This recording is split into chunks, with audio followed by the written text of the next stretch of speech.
राजस्थान के विधानसभा चुनाव को मद्देनजर रखते हुए भारतीय जनता पार्टी कई अहम दांवपेच खेलती हुई नजर आ रही है। जहां कुछ दिनों पहले ही अमर्यादित टिप्पणी की गई थी बीजेपी सांसद रमेश बिधूड़ी के द्वारा बसपा सांसद दानिश अली के लिए, वहीं दूसरी ही तरफ देखा गया कि रमेश बिधूड़ी के खिलाफ कार्रवाई तो इतनी जल्दी नजर नहीं आई, लेकिन रमेश बिधूड़ी को राजस्थान में प्रभारी के तौर पर नियुक्त कर दिया गया है। ऐसे में देखा जाए तो पोस्टर बॉय बनते हुए वह दिखाई दे रहे हैं और कांग्रेस नेता सचिन पायलट के लिए बड़ी चुनौती वह बन चुके हैं। नमस्कार, मैं प्रांशी राठौर और आप देख रहे हैं नेक्स्ट 9 न्यूज। दरअसल आपको बता दें कि रमेश बिधूड़ी जिस तरीके से यहां पर अमर्यादित टिप्पणी को लेकर विवादों का सामना कर रहे हैं, दानिश अली लगातार मांग कर रहे हैं, गुहार लगाते हुए नजर आ रहे हैं केंद्र की मोदी सरकार से कि जल्द से जल्द एक कड़ा एक्शन लिया जाना चाहिए, जिससे कि भविष्य में सदन में एक बार फिर से कोई भी नेता इस तरह के अमर्यादित शब्दों का इस्तेमाल ना कर सके और ना ही रमेश बिधूड़ी। ऐसे में देखा जाए तो रमेश बिधूड़ी जिस तरह से चर्चा का विषय बने हुए हैं और इस दौरान जिस तरह से उन्हें राजस्थान में प्रभारी के तौर पर नियुक्त किया गया है गुर्जर समुदाय को साधने के लिए, इससे वह पायलट के लिए एक बड़ी चुनौती बन चुके हैं। जी हां, जानकारी के लिए आपको बता दें कि सचिन पायलट गुर्जर समुदाय में देखा जाए तो अपना अलग ही वर्चस्व को कायम रखे हैं। तो सचिन पायलट के उस वर्चस्व को चुनौती देने के लिए रमेश बिधूड़ी को आगे किया गया है। बीजेपी ने कांग्रेस के दिग्गज नेता और मुख्यमंत्री अशोक गहलोत के धुर प्रतिद्वंदी सचिन पायलट को घेरने के लिए अल्पसंख्यक बाहुल्य इलाके में सेंध लगाने के लिए रमेश बिधूड़ी को टोंक का प्रभारी बनाया है। बिधूड़ी को टोंक प्रभारी बनाए जाने के बाद बीजेपी के इस सियासी दांव की खासी चर्चा हो रही है। बिधूड़ी को टोंक भेजकर बीजेपी ने एक तीर से कई निशाने साधने की कोशिश कर दी है। ऐसे में आपको जानकारी के लिए बता दें कि टोंक में हिंदुओं के साथ मुस्लिम आबादी भी 30% से अधिक है। यहां पर सचिन पायलट को हराने के लिए रणनीति बनाएंगे रमेश बिधूड़ी। टोंक जिले की 4 में से 3 सीटें कांग्रेस के पास है और कुछ साल से टोंक सांप्रदायिक तनाव की वजह से सुर्खियों में रहा है। ऐसे में सवाल यही है, क्या रमेश बिधूड़ी टोंक जिले में बीजेपी के हिंदू पोस्टर बॉय बनकर प्रचार करेंगे? हालांकि बीजेपी इससे साफ इनकार तो कर रही है, लेकिन इसके मायने तो यही निकाले जा रहे हैं। तो दिल्ली से बीजेपी के सांसद रमेश बिधूड़ी को पार्टी ने राजस्थान के टोंक जिले का प्रभारी बनाया, तो उन्होंने वहां पहुंचकर बैठकें लेना शुरू कर दिया और बिधूड़ी को टोंक के बीजेपी नेताओं और विधायकों के साथ मुलाकातों का सिलसिला चल रहा है। फिलहाल देखा जाए यहां पर अमर्यादित शब्द जिस तरीके से रमेश बिधूड़ी ने कहे, उसके चलते सियासी सरगर्मियां तेज हैं। मालूम हो कि बीते कुछ दिनों पहले ही संसद में रमेश बिधूड़ी ने अपनी बातें रखी थी और संसद में रमेश बिधूड़ी किस तरह से अमर्यादित शब्दों का इस्तेमाल करते हुए नजर आए थे दानिश अली के खिलाफ, जिसके बाद से लोकसभा अध्यक्ष ओम बिरला ने सदन की गरिमा को बनाए रखने का उन्हें यहां पर सलाह दी और साथ ही साथ यहां पर कहा गया है, उनकी तरफ से चेतावनी दी गई है कि भविष्य में दोबारा ऐसा नहीं होना चाहिए और वहीं जल्द से जल्द कार्रवाई की जाएगी। लेकिन दूसरी ही तरफ देखा गया कि बीजेपी के राष्ट्रीय अध्यक्ष जेपी नड्डा ने कारण बताओ नोटिस भी जारी किया है। जेपी नड्डा ने जो कारण बताओ नोटिस जारी किया है, जिसके बाद अब ये इंतजार है कि इन 15 दिनों का जो वक्त दिया गया है बिधूड़ी को, आखिरकार रमेश बिधूड़ी क्या कुछ जवाब देंगे, क्या कुछ कारण बताएंगे। फिलहाल देखा जाए रमेश बिधूड़ी को प्रभारी जिस तरह से नियुक्त किया गया है, वह कहते हैं यहां पर कांग्रेस को चुनौती देते हुए कि भारतीय जनता पार्टी की ये एक रूटीन प्रक्रिया है, हर सांसद को कोई जिम्मेदारी दी जाती है और मुझे भी दी गई। राजस्थान में बीजेपी के माहौल को लेकर वह कहते हैं कि वहां महिलाओं के साथ अत्याचार हो रहा है। महिलाएं जो इन दिनों लगातार यहां पर कितनी बड़ी दिक्कतों का सामना कर रही हैं। महिलाएं वर्तमान गहलोत सरकार से आहत हैं। कांग्रेस के विधायकों द्वारा लगातार भ्रष्टाचार किया जा रहा है। राजस्थान के मुख्यमंत्री ने 5 साल असहाय के रूप में काम किया और कहीं उनकी कुर्सी ना छीन ली जाए। राजस्थान में बीजेपी का माहौल है और भारतीय जनता पार्टी चुनाव में 150 से 175 तक सीट जीत सकती है। तो फिलहाल देखा जाए रमेश बिधूड़ी यहां पर ये अहम दावे करते हुए नजर आ रहे हैं, लेकिन सचिन सचिन पायलट के लिए एक बड़ी चुनौती वह बनते हुए नजर आ रहे हैं। मालूम हो कि सचिन पायलट जिनका कांग्रेस में वर्चस्व लगातार बड़ा हुआ नजर आ रहा है, कांग्रेस में जिस तरीके से सचिन पायलट डंके की चोट पर अपनी बात रखते हुए नजर आते हैं, कई राजनीतिक और सामाजिक मुद्दों को ध्यान में रखते हुए वह जमीनी स्तर से जुड़कर जनता के हाल चाल को जानते हुए नजर आते हैं। और यह भी देखा गया है कि महिलाओं के साथ यहां पर जो अत्याचार हो रहा है और इस दौरान सचिन पायलट जनता के बीच उतरकर हालचाल भी जानते हैं। टोंक से सचिन पायलट विधायक हैं और ऐसे में वह साफ कर चुके हैं कि वह टोंक से ही चुनाव लड़ेंगे। लेकिन यहां पर सचिन पायलट की भूमिका पर भी सभी की नजरें टिकी हुई हैं कि आखिरकार पार्टी हाईकमान सचिन पायलट को क्या कुछ जिम्मेदारी सौंप सकता है। ये वक्त के साथ साथ ही पता चलेगा। लेकिन मुख्यमंत्री अशोक गहलोत के साथ मिलकर सचिन पायलट चुनाव लड़ने जा रहे हैं। अब देखना यहाँ पर यही दिलचस्प होगा, क्या सचिन पायलट के लिए पोस्टर बॉय बनते हुए जिस तरीके से माफ कीजिएगा, क्या वाकई में यहाँ पर रमेश बिधूड़ी एक पोस्टर बॉय बनकर उभरते हुए यहां पर नजर आ रहे हैं? क्या वाकई में वह चुनौती देते हुए जिस तरीके से यहां पर सफलता हासिल करने का दावा कर रहे हैं, क्या वह सफलता दिला पाएंगे बीजेपी को टोंक से? क्या वाकई में टोंक से यहां पर सचिन पायलट की विदाई देखने को मिल सकती है? सचिन पायलट जो टोंक से कई बार चुनाव लड़े हैं और जीत भी हासिल की है। अब देखते हैं कि आखिरकार यहां पर जीत किसकी होगी, सचिन पायलट या फिर रमेश बिधूड़ी की? ये वक्त के साथ साथ पता चलेगा। और कांग्रेस पार्टी हाईकमान की तरफ से सचिन पायलट को प्रदेश अध्यक्ष बनाया जाएगा या फिर उप मुख्यमंत्री या फिर सीएम पद की दावेदारी के लिए सचिन पायलट को आगे किया जा सकता है, क्योंकि 2018 में पायलट की अगुवाई में चुनाव लड़े गए थे। अब देखते हैं कि कांग्रेस पार्टी हाईकमान पायलट के लिए क्या कुछ सियासी दावपेच खेलती है और कैसे यहां पर चुनाव जीतने का जो दावा कर रही है कांग्रेस, क्या वाकई में चुनाव जीतती हुई नजर आएगी।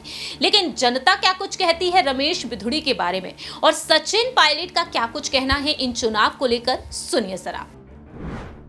2 दिन तक बहुत खुले माहौल में एक सकारात्मक चर्चा हुई और जो इलेक्शन गोइंग स्टेट्स हैं, राजस्थान में चुनाव 2 महीने के बाद है, मध्य प्रदेश में है, छत्तीसगढ़ में है और खुद तेलंगाना में है, तो वहाँ पर सभी सदस्यों ने इस पर चर्चा करी कि कैसे हम चुनाव जीतें। कर्नाटक और हिमाचल चुनाव जीतने के बाद कार्यकर्ताओं में उत्साह है और भाजपा तमाम कोशिश करने के बावजूद भी राजस्थान में अपने चुनाव की मुहिम को उठा नहीं पा रही है। और वो इसलिए क्योंकि जनता जुड़ नहीं रही। आप 4.25 साल गायब रहो, सदन के अंदर सदन के बाहर, लोगों की बात उठा ना पाओ, आपसी झगड़े में फंसे रहो, तो पब्लिक सब समझती है, जनता जुड़ नहीं रही। तो हैदराबाद में हम सब ने निर्णय लिया कि हम पूरी ताकत के साथ चुनावी मैदान में उतरेंगे और एकजुटता से चुनाव लड़ेंगे। इन तीनों चारों स्टेट्स में कांग्रेस सरकार कांग्रेस पार्टी की बनेगी, ताकि 24 का लोकसभा चुनाव जो होगा उसमें हम एनडीए को हरा पाएंगे और इंडिया अलायंस जो है वो चुनाव जीतेगा। राजस्थान के अंदर किन मुद्दों के साथ आप जनता के बीच जाने वाले हैं? देखिए, हमारा जो परफॉर्मेंस है, और हम तो चैलेंज करते हैं कि भाजपा का 9 साल का केंद्र सरकार का परफॉर्मेंस और रिपोर्ट कार्ड और हमारी सरकार का काम और जो हमारी रिपोर्ट कार्ड है उसका आकलन कर लें, जनता निर्णय करेगी। बीजेपी कोशिश करती है कि वो इशू को डाइवर्ट करें, कभी मंदिर का, मस्जिद का, सनातन का, अलग अलग इश्यूज़ को उठाकर लोगों को भ्रमित करते ताकि लोग सवाल ना पूछ पाएं। आज हिस्टोरिक अनएम्प्लॉयमेंट देश के अंदर है, महंगाई आसमान छू रही है, हर मोर्चे पर सरकार फेल होती जा रही है। अब ये महिला आरक्षण बिल लेकर जो आए हैं, इसमें संशोधन की ज़रूरत क्या थी? जो बिल हमने पहले पास करवाया था राज्यसभा में उसको पास करते।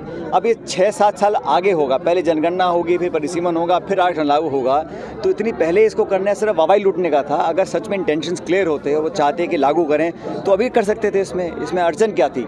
लेकिन ये सब करते कुछ हैं और इनका मन कुछ और होता है करने का। सर, क्या राजस्थान ठंडे बस्ते में चल गए चुनाव? इस विषय का जो स्पष्टीकरण है, जो सवाल जवाब है, वो अखिल भारतीय कांग्रेस कमेटी देगी, क्योंकि नोटिस एआईसीसी ने इशू किया था 1 साल पहले। उस पर क्या कार्रवाई हुई, नहीं हुई, क्यों नहीं हुई, कब करेंगे, इसका सवाल और जवाब जो है एआईसीसी देगी। तो वो तो पहले भी आए थे और पिछले चुनाव में भी कम प्रचार किया था क्या?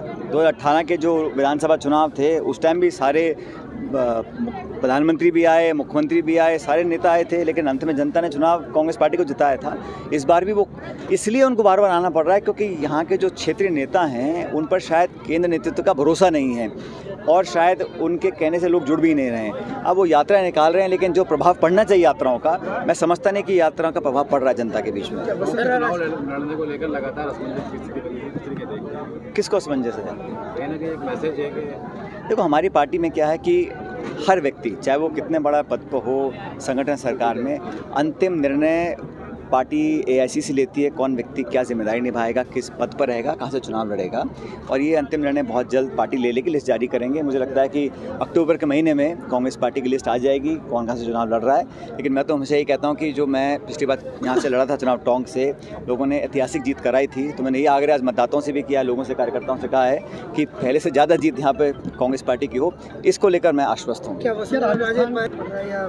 अब देखिए, वो तो उनका अंदरूनी मामला है, कौन यात्रा में आमंत्रित है, कौन नहीं है, किसकी फ़ोटो पोस्टर पे है, नहीं है, किसको क्या पद मिलेगा, ये उनका अंदरूनी मामला है। लेकिन मोटी बात ये है कि राजस्थान के लोग आज आहत महसूस करते हैं कि जो जमहूरियत में, लोकतंत्र में विपक्ष की भूमिका होती है, उसको निभाने में भाजपा पूरी तरह फेल रही है। सिर्फ आरोप लगाए हैं, उन्होंने धरातल पर जनता से जुड़ने का काम नहीं किया। अब किस नेता को वो अपने साथ रखते ही नहीं रखते हैं, ये उनकी अपनी इच्छा है। केंद्र पॉलिटिक्स, मैंने कहा ना, इस तरह के सगुफे छोड़े जाते हैं ताकि लोगों का दिमाग डाइवर्ट हो जाए।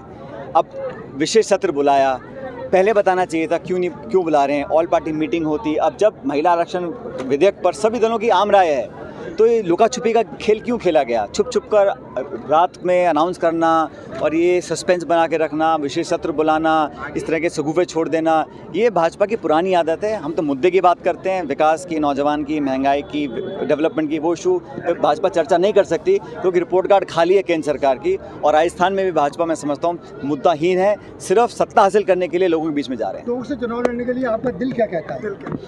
मेरा दिल ये कहता है कि यहाँ टोंक से कांग्रेस पार्टी की पहले से ज़्यादा बड़ी जीत होगी। हमारी सरकार, पार्टी, कांग्रेस पार्टी की सरकार बनेगी और जनता का जो आशीर्वाद है मुझे वो पहले से ज़्यादा मिलेगा। मेरा नाम कासिम है। सर, कैसे देखते इस मुद्दे को? लगातार जो है चर्चाओं का विषय बन चुका है रमेश भिदुड़ी वाला मुद्दा।